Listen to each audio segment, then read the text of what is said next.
Hello everyone, CGPSC ABCD में आप सभी का फिर से एक बार स्वागत है। जैसे कि आप सभी को पता चल ही गया होगा कि सीजी पुलिस विभाग के अंतर्गत 341 पदों की भर्ती जो है वर्तमान में निकली है। इस वीडियो में हम ये जानेंगे कि कितने टोटल नंबर ऑफ वैकेंसीज है और वैकेंसी का डिस्ट्रीब्यूशन भी देखेंगे। इसके बाद देखेंगे एजुकेशन क्वालिफिकेशन क्या क्या चाहिए, क्या सारे पोस्ट के लिए सेम ही क्वालिफिकेशन चाहिए क्या, या फिर हम देखेंगे थर्ड नंबर पे देखेंगे कि स्टेज ऑफ सिलेक्शंस क्या क्या है, कि कौन कौन से जो है चरण है जिसको हमको पास करना होगा, उससे गुजरना होगा, तब जाके हमारा फाइनल सिलेक्शन हो पाएगा। तो चलिए आज की इस वीडियो की शुरुआत करते हैं और बढ़ते हैं आगे। तो ये देखिए, ये हम नोटिफिकेशन लेके आएंगे। सबसे इम्पोर्टेंट चीज़ मैं जो बता रहा हूँ कि इससे पहले के जो एग्ज़ाम्स सीजीएसआई का या सीजी पुलिस का लिया जाता था वो सीजी व्यापम के द्वारा लिया जाता था। इस चीज़ को याद रखिएगा, पहले किसके द्वारा? सीजी व्यापम के द्वारा लिया जाता था। लेकिन इस बार का जो सीजी पुलिस डिपार्टमेंट की जो भर्ती है निकाली गई है 341 पदों की, इसका एग्ज़ाम जो है सीजीपीएससी के द्वारा लिया जाएगा। तो ये एक बहुत बड़ा मेजर चेंज देखने को मिलता है और कहीं ना कहीं एग्ज़ाम में भी इसका इम्पैक्ट देखने को मिलेगा। ठीक है, तो इस चीज़ को आपको याद रखना है। इसका प्रकाशन कब किया गया था? 30/10/2024 को किया गया था और ये 21 तारीख को, ठीक है, 21 तारीख को इसको जारी किया गया इस नोटिफिकेशन को। और इसके लिए आप आवेदन कब से कर सकते हैं? तो 23/10 से, ठीक है, 23/10 से मध्याह्न 12 बजे से लेकर 21 नवंबर तक आप इस फॉर्म को भर सकते हैं। ठीक है, कौन कौन से पोस्ट है? जैसे आप सूबेदार है, उप निरीक्षक संवर्ग है, प्लाटून कमांडर है, ठीक है, इन सभी की भर्ती जो है निकाली गई है। ठीक है, तो चलिए हम आगे देखते हैं कि टोटल कितने नंबर पोस्ट है और कौन कौन से पोस्ट कहाँ के लिए। ठीक है, यहाँ पे आप देख सकते हैं वैकेंसी टेबल को। इसमें अगर आप देखेंगे तो टोटल पता चलेगा कि टोटल 341 पदों की भर्ती है। 341 पोस्ट पर यहाँ पे जो है भर्ती निकाली गई है। इस चीज़ को आपको याद रखना है। अगर यहाँ पे टोटल देखेंगे तो सूबेदार का टोटल पोस्ट जो है कितने हैं? 19 पद हैं। ठीक है, उप निरीक्षक की बात करेंगे तो 278, सब इंस्पेक्टर जिसको कह रहे हैं उसके 278 पद हैं। इसके बाद उप निरीक्षक एसआई का ही विशेष शाखा में स्पेशल ब्रांच में देखेंगे तो 11 पोस्ट है। प्लाटून कमांडर का 14 पोस्ट है। इसके बाद उप निरीक्षक अंगुल चिन्ह का फिंगरप्रिंट वाले का 4 पोस्ट है। फिर उप निरीक्षक प्रश्नाधीन दस्तावेज के लिए 1 पोस्ट है। इसके बाद और नीचे अगर जाएंगे तो आप देखेंगे कि उप निरीक्षक कंप्यूटर के लिए 5 पद और उप निरीक्षक साइबर क्राइम के लिए 9 पद। इस प्रकार टोटल अगर वैकेंसी को जोड़ेंगे, टोटल पोस्ट को जोड़ेंगे तो आपको मिलेगा 341 पद। और ये जितने भी 341 पद है इनके लिए आपको सबके लिए सेम ही ग्रेजुएशन नहीं मांगता, उनके लिए क्वालिफिकेशन भी डिफरेंट है, जो कि हम आगे देखेंगे। तो चलिए हम आगे बढ़ते हैं। अब देखते हैं कि इसके लिए क्या क्या शैक्षणिक अर्हताएँ, क्या क्या एजुकेशनल क्वालिफिकेशन की आवश्यकता होगी। तो जैसे देखेंगे सूबेदार हो गया, उप निरीक्षक हो गया, या फिर उप निरीक्षक विशेष शाखा या फिर प्लाटून कमांडर के जो पद हैं इनके लिए किसी मान्यता प्राप्त विश्वविद्यालय से स्नातक होना चाहिए, ग्रेजुएशन की उपाधि उसको होना चाहिए। ठीक है, ग्रेजुएशन, यहाँ पे कोई ऐसा कुछ नहीं बोला है कि कोई स्पेशल सब्जेक्ट में उनका ग्रेजुएशन होना चाहिए, नहीं, आपका बस एक कॉमन सा एक ग्रेजुएशन होना चाहिए या फिर उसके कोई समकक्ष कोई उपाधि है वो हो सकता है। इसके बाद दूसरे नंबर पर जाएंगे, जैसे उप निरीक्षक जो फिंगरप्रिंट अंगुल चिन्ह या फिर उप निरीक्षक जो प्रश्नाधीन दस्तावेज है, इसके लिए क्या क्या चाहिए? तो शासन द्वारा मान्यता प्राप्त किसी विश्वविद्यालय से या तो मैथ्स में, फिजिक्स में या केमिस्ट्री में उनका ग्रेजुएशन होना चाहिए। ठीक है, किसके लिए मैं बात कर रहा हूँ? उप निरीक्षक अंगुल चिन्ह या फिर उप निरीक्षक प्रश्नाधीन दस्तावेज के लिए। तीसरे नंबर पर जाएंगे तो उप निरीक्षक जो कंप्यूटर है या फिर उप निरीक्षक साइबर क्राइम है, इसके लिए क्या क्या एजुकेशनल क्वालिफिकेशन की जरूरत है? तो मान्यता प्राप्त विश्वविद्यालय से कंप्यूटर एप्लीकेशन में बीसी आपका हो सकता है, ठीक है, या फिर बीएससी कंप्यूटर से होना चाहिए। ठीक है, तो यहाँ पे आप देख लें कि सबके लिए ग्रेजुएशन जो है थोड़ा थोड़ा अलग मांग रहा है। ठीक है, तो उम्मीद है यहाँ समझ में आ गया होगा कि क्या एजुकेशनल क्वालिफिकेशन आपका होना चाहिए। राइट, चलिए अब हम आगे बढ़ते हैं। यहाँ पे आप देखते हैं कि क्या शारीरिक अर्हताएँ की ज़रूरत होती है। ठीक है, कि उनका फिजिकल स्टैंडर्ड क्या होना चाहिए। तो अगर हाइट की बात करें, हाइट के लिए तो जो पुरुष वर्ग के जो अभ्यर्थी होंगे उनके लिए जो हाइट है 168 सेंटीमीटर होना चाहिए। ठीक है, 168 सेंटीमीटर हाइट होना चाहिए जो मेल कैंडिडेट होंगे, पुरुष अभ्यर्थी होंगे उनके लिए। जो फीमेल कैंडिडेट्स होंगे उनके लिए कितना हाइट होना चाहिए? तो 153 सेंटीमीटर हाइट होना चाहिए मिनिमम। ठीक है, मिनिमम हाइट की मैं बात कर रहा हूँ। फीमेल की मिनिमम हाइट 153 सेंटीमीटर होना चाहिए, पुरुष का 168 सेंटीमीटर मिनिमम हाइट होना चाहिए।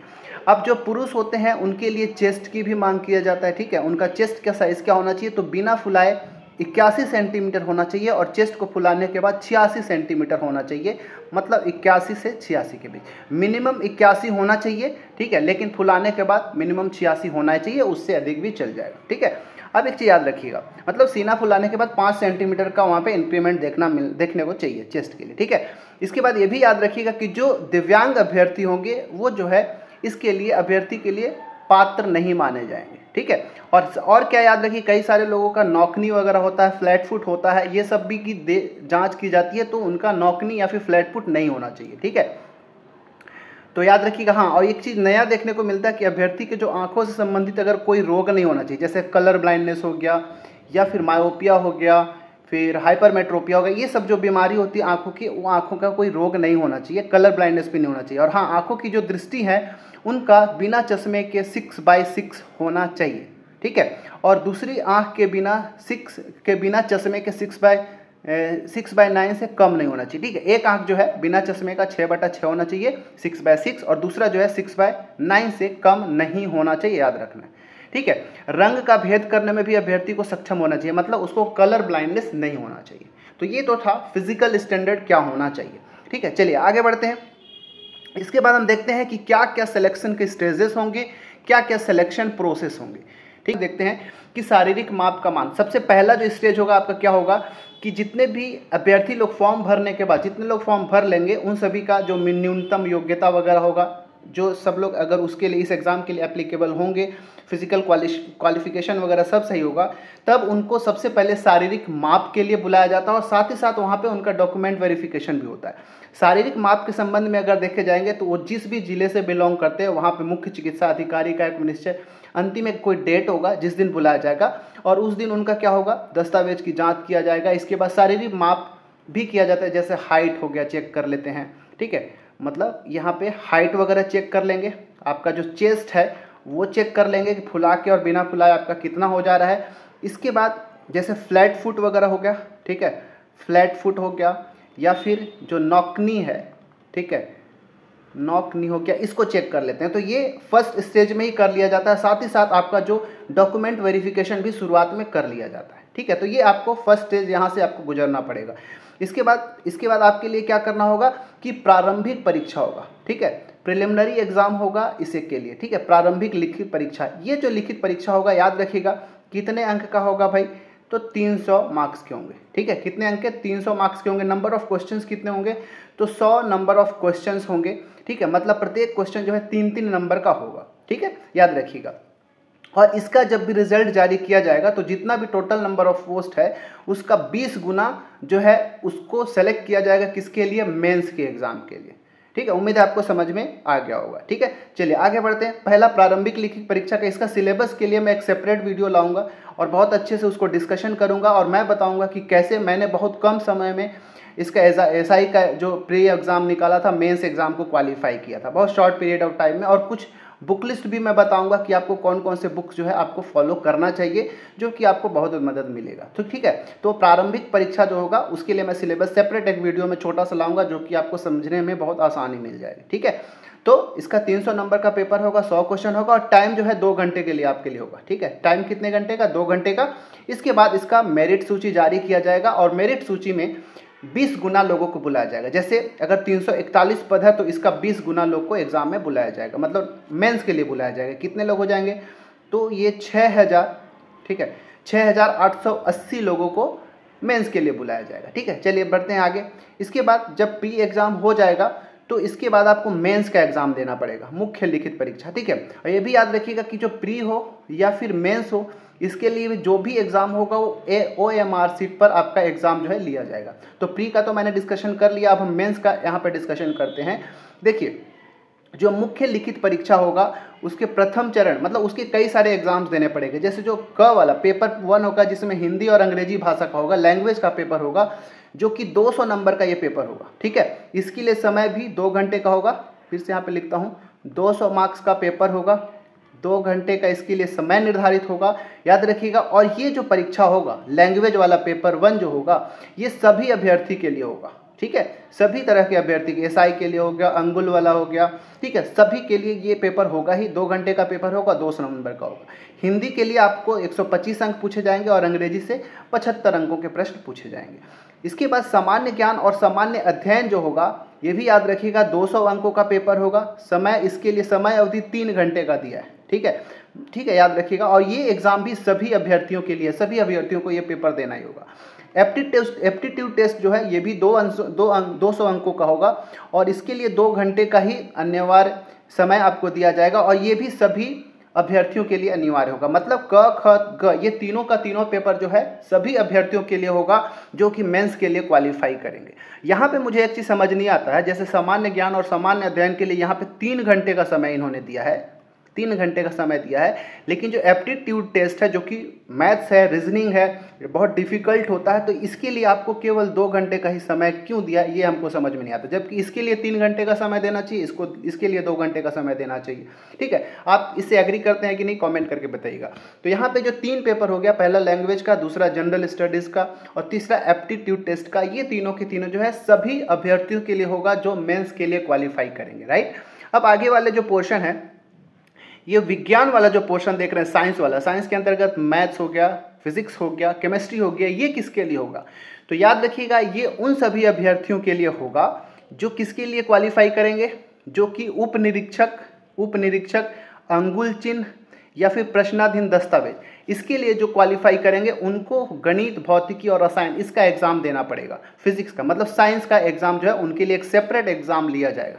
ठीक है, याद रखिएगा। और ये एग्जाम भी 200 मार्क्स का होगा और इसके लिए भी समय कितने घंटे का, 2 घंटे का ही समय निर्धारित किया गया है। इसके बाद कंप्यूटर का भी एक एग्जाम होगा, किसके लिए?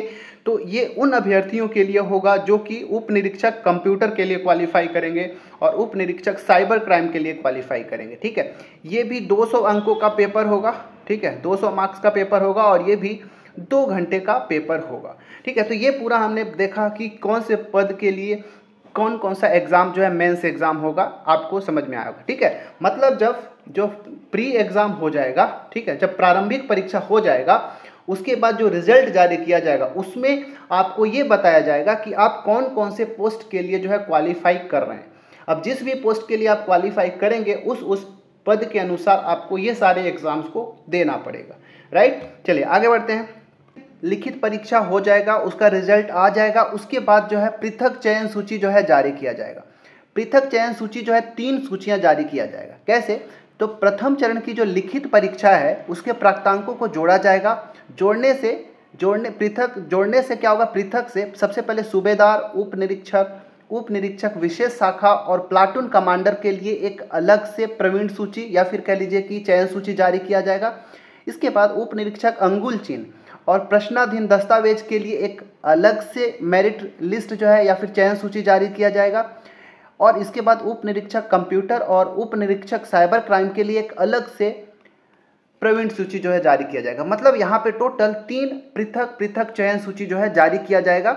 मतलब प्रारंभिक चरण के लिए जो मुख्य लिखित परीक्षा का जो नंबर होंगे उन नंबर को जोड़ के 3 अलग अलग सूचियों को यहाँ पे जारी किया जाएगा। इसके बाद देखिए, मैं जब भी प्रथम चरण बोल रहा हूँ, प्रथम चरण, तो प्रथम चरण के अंदर क्या, तो प्री भी आ जाएगा प्रथम चरण में और जो मेंस है वो भी प्रथम चरण में आएगा। तो जो मेंस का जो भी आपका नंबर क्वालिफाई करेंगे, नंबर जो ऑब्टेन करेंगे मेंस का, इन मेंस को जोड़ के ही 3 अलग अलग जो है प्रवीण सूची जो है जारी किया जाएगा। इसके बाद आप दूसरी चरण में पहुंचेंगे।